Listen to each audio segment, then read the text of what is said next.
Oh, welcome into a daily editorial here on the KE Report. I am chatting with Jordan Roy-Byrne, founder and editor of the Daily Gold.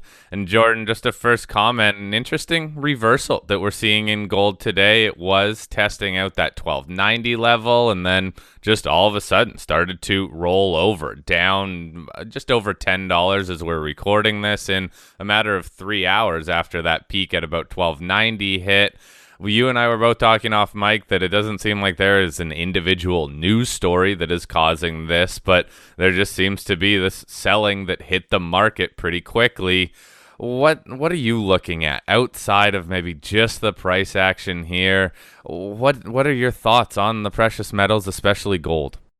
Well, Corey, looking at the chart of gold, if we go back to the middle of March and you go around 1290, you can see that it's a level that from the middle of March until the middle of April 1290 was an important support level, more so on a closing basis, I would say, than, or it might be 1285. But that level, we can just call it 1290. It was an important level on a closing basis, and then the sell-off in the middle of April, gold obviously broke below that. And since that sell-off, gold has twice now tried to recapture that 1290 level. And so today was the second attempt. Right now, gold has formed a bearish reversal candle. And so it's failed at a level that has been an important level over the last 2 months. So that, and just the price action that we've seen in the last 3 weeks or so, gold has been trying to build a little bit of a base. It looked, it could be a bearish flag. It looks more so like a bearish consolidation. When we look at silver, we see something very similar, I think, around $15.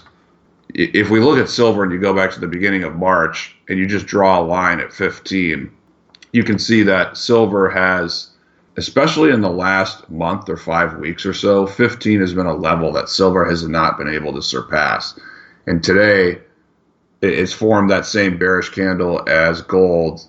It opened below 15, rallied up to 15 initially, and now it's sold off aggressively. So looking at these charts, Corey, of gold and silver, they're obviously in short-term downtrends, and the price action, it's not encouraging right now. We can talk about sentiment later, but after today, after this bearish reversal in the metals, I think the path of least resistance for precious metals is going to be lower.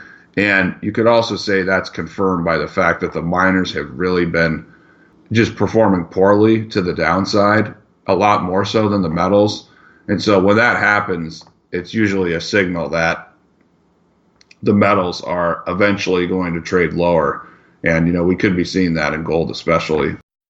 So again, looking at the stocks and in silver, they are weaker than gold, and that is usually kind of a negative sign for gold. But you know what? Gold has still remained pretty resilient, even in the face of weak miners and weak silver prices. In terms of gold, though, even though we have this bearish reversal candle today, we're still not down to that 1250 or even 1220 level that I know a lot of technicians are watching. So should we get too concerned here until or unless we break some of these lower resistance levels? It's an interesting question. I mean, as far as concerned, gold, it's made this bearish pattern. I wouldn't call it a head and shoulders, although it kind of looks like it, and that projects down to a low around 1220.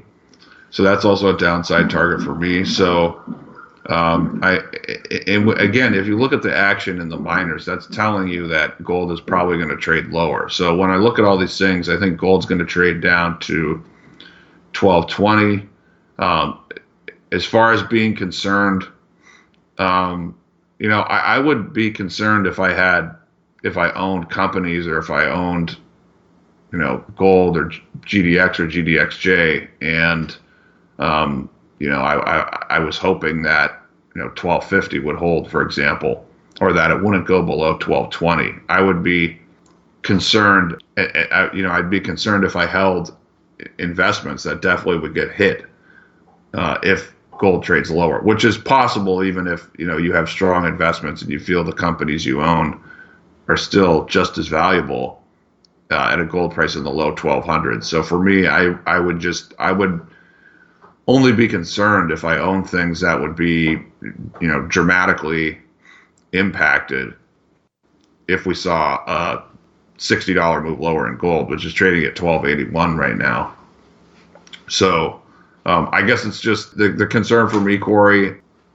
We've been through this game for years and years, and I wasn't expecting gold to break out in the last couple of months because, as you know, gold wasn't outperforming the S&P 500. That was a negative divergence. So I guess I just resigned myself to the fact that, there, at least in the last month or so, that there's a good chance that, gold's peak in February, the miners peak in February, that's going to be the peak for the year, and we're going to trade lower. So I guess it's not to say I was predicting this, but I thought there was and there still is a risk of trading a lot lower. And not, I mean, a lot lower, just in the lower 1200s, not lower than that. I mean, should we be concerned that we could go a lot lower than the low 1200s? I'm not ready to make that call yet. I think we just have to see how things play out, over the next couple months, assuming the metals trade a little bit lower. The White House is putting a lot of pressure on the Fed to cut rates. If we see the economy soften for a quarter or two, that might be enough to get the Fed to cut rates. So I know we're going to talk about the miners, but I'm a little bit more focused on their technicals than the metals right now. Okay, Jordan, let's move into the miners then, because I think everyone understands that, we may not be seeing a complete breakdown in the actual metals price, but we're not seeing a pop either. So you need to focus on some of the other correlated sectors if you do want to have some money at play. But again, what's going on with the miners? GDX is more or less continuing its downtrend. It's been pretty consistently putting in lower highs if you're looking on a weekly chart or even a monthly chart. But it did have that nice run at the tail end of last year. Is this another area that you think might, it sounds like, remain pretty range bound, just like gold? Well, I mean, in the bigger picture, yes, I would say remain range bound, but I think it's going to trade lower, and I think there's a strong risk that GDX and GDXJ could retest their lows at the end of 2018. So I don't want to be. I mean, when we say range bound, we have to make the distinction that, well, right now there's a risk of trading down to the lower end of that range over the months ahead. So that's what concerns me. But Corey, GDX and GDXJ, they put in distribution type tops where you see these rounded tops, where they had these failures multiple times at resistance dating back to February, and so both formed these bearish looking tops. And I was expecting the market to trade lower. It happened more quickly than I thought. And on a short-term basis, the miners have been very oversold. And so it was surprising that we didn't get much of a bounce. But before today, it looked like we were starting a little bit of a bounce. And then, of course, today that just went out the window with this bearish reversal. So to me, it just comes down to, are we going to get a fundamental catalyst for a real move at the same as miners probably continue to trade lower towards those support levels that they tested towards last summer and last fall. That's really what I'm focused on. I think that's the risk, and let's follow fundamentals at the same time as that happens, because if the miners get really oversold and they're trading around double bottoms and the Fed says, yeah, we're probably going to cut rates in the next couple months, then you could see the miners form a double bottom and really rocket a lot higher after they make that double bottom. So that's why I don't want to get too bearish here, because I do see that possibility towards the end of the year. But at the same time, if we're just looking at the price action and the technical outlook for the next couple months, the path of least resistance is going to be lower. And again, as far as waiting to be bullish, I would like to see the miners get a lot more. They are fairly oversold on a short-term basis, but if we look at the percentage of GDX and GDXJ that are trading above the 200-day moving average, those figures are still relatively high. When those get low, down to 15% or so, then you know that the sector is really oversold and is probably going to put in an important low. And how significant will that low be? I mean, that'll depend if we get a Fed rate cut or not, quite honestly, because that can be the catalyst that can help this market form a really bullish double bottom. So does that mean, Jordan, that you're still holding some of your core positions, let's say, in some of the metal stocks, just in case there is that breakout, or just quite simply to have some exposure? Or are you clearing out of a lot of positions waiting for lower prices?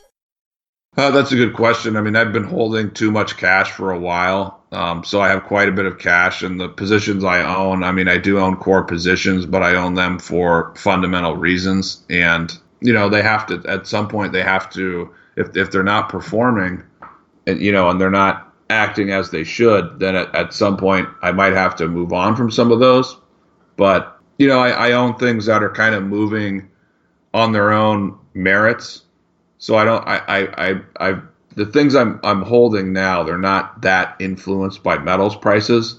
So of course I would be concerned with a continued decline in the miners. That's going to affect the junior sector. But if you own some juniors that are have a chance to increase production, or they're seeing really good exploration results, and they're not that overvalued, I mean, they can still perform well in this environment, because that's what the market in the precious metal sector is really looking for. So I'm as far as the downside risk, that's why I'm holding a lot of cash. And if we get a good setup for a downside bet, I might make a little bet here and there.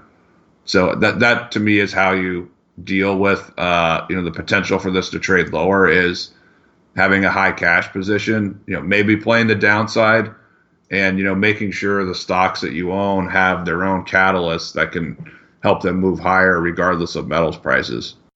All right, Jordan, we're going to wrap it up there. Not much more to say, I think, on the sector, but it's unfortunate that reversal that we're seeing today. And again, just the inability for any significant breakouts. It was a good start to the year, but we've been saying that for a couple years now. So now it's watch the technicals, watch some of the other markets, but wait for some maybe better buying opportunities. And I still think hold some of those core positions in those solid stocks. Jordan, thanks for your time today.